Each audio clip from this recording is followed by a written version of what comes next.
Hi, hello, good morning, children. Welcome to 7th Standard Science class, Physics, Chapter 5, Heat, Part 4. Today, I will continue the topic that is Methods of Transfer of Heat.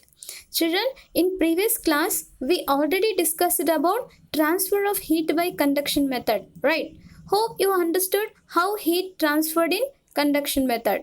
Now, let us learn how heat transferred by convection and radiation method. Okay? Well, first we will see about convection. Children, you know water is a poor conductor of heat. Then, how does water in a kettle get heated up when it is put over a flame? Well, let us find answer for this.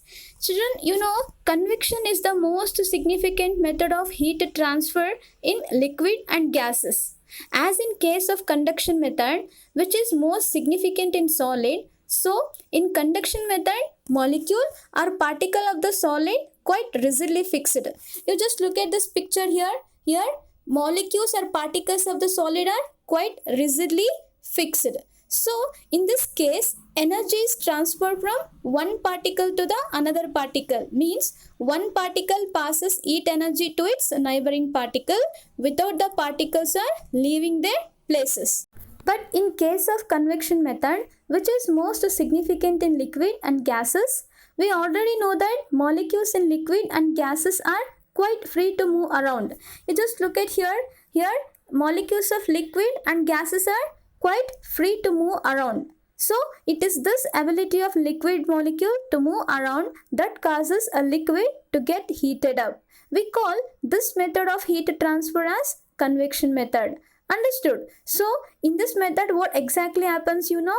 In this case of convection, here, molecules of liquid and gases are actually moving. But in case of conduction method, here, particles or molecules of solid are rigidly fixed at one point. But in case of convection, that is in liquid and gases, here molecules are actually moving from one place to another place. Due to this reason, liquid get heated up. Understood? So, this what we call, you know, convection method. Got the difference? Well, now let us perform an activity to understand how heat is transferred in case of convection method. Okay? Items required for this activity are a round bottom flask, tripod stand, candle, matchbox, straw, potassium permanganate crystal, and water.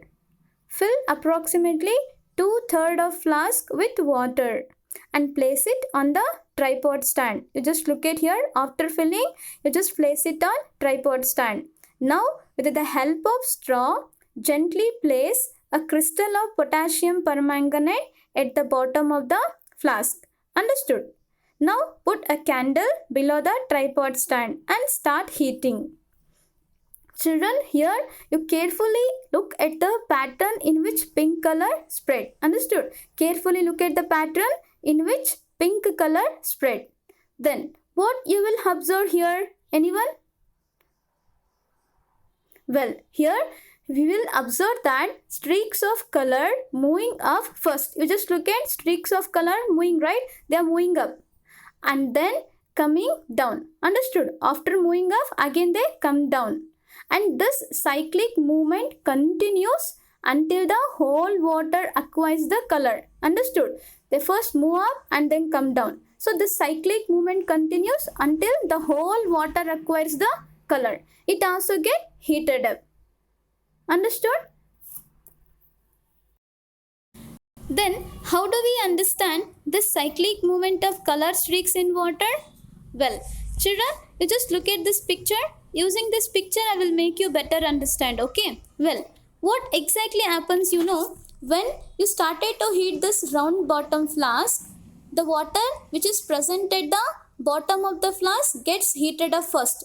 Do you agree with me or not? Right or no? The water which is present at the bottom of the flask gets heated up first.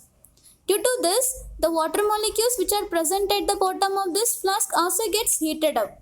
When molecules of water heated up, they becomes lighter in weight. Just keep this point. When the molecules of water heated up, they becomes lighter in weight. And water is in liquid state, right? So the molecules of liquid are quite free to move. Already they have freedom to move free, right? And one more, when we heat it, they become lighter in weight. So due to these two reasons, what exactly they will do, they started to move up. You just look at this pattern here, they started to move up like this. Understood? And at the bottom of the flask there is a cold water, and the cold molecules are heavier in weight. So they move down to take the place vacated by the hotter molecules. Understood? Here hotter molecules are lighter in weight, they started to rise up. But the cold molecules which are present at the top of the flask, they are heavier, they started to come down. That's why you just look at this pattern here. This is a hotter molecules, they are rising up, but colder molecules, they will take the place. Understood? They will take the place vacated by the hotter molecules. Understood? Here molecules which gets heated up, lighter, they rises up, and at the top cold molecules moves down, which are heavier. So these movements we seen in the form of a color streaks going up and coming down. And here you just look at this picture here. See, hot water rises up. Here hot water rises up and cooler water sinks. They move down. Understood? Yes. And when this cool water again they heated up, again this cool water rises up. And again still like this continuously the cyclic movement is going to be continuously happening until the whole water gets heated up evenly. Understood? Got it? Any doubt in this? No, right? Therefore, we can say that liquids and gases transfer heat throughout their volume by the actual movement of their molecules. We call this method of heat transfer as a convection. Understood? And the cyclic movement of the molecules in the liquid and gases are convection currents. Okay. So the cyclic movement of the molecules, what we call convection currents. Keep this point, okay? And convection currents have many use in our daily life. For example, use of windows and ventilators in rooms based on the convection currents. Here, carbon dioxide which is being breathed out is warm. As I already told you, warm molecules are lighter compared to the cold molecules. And here the molecules of air are quite free to move. Due to this reason, here warm and lighter air rises up and it passes out through the ventilators in the room. And this causes a decrease in a pressure within the room.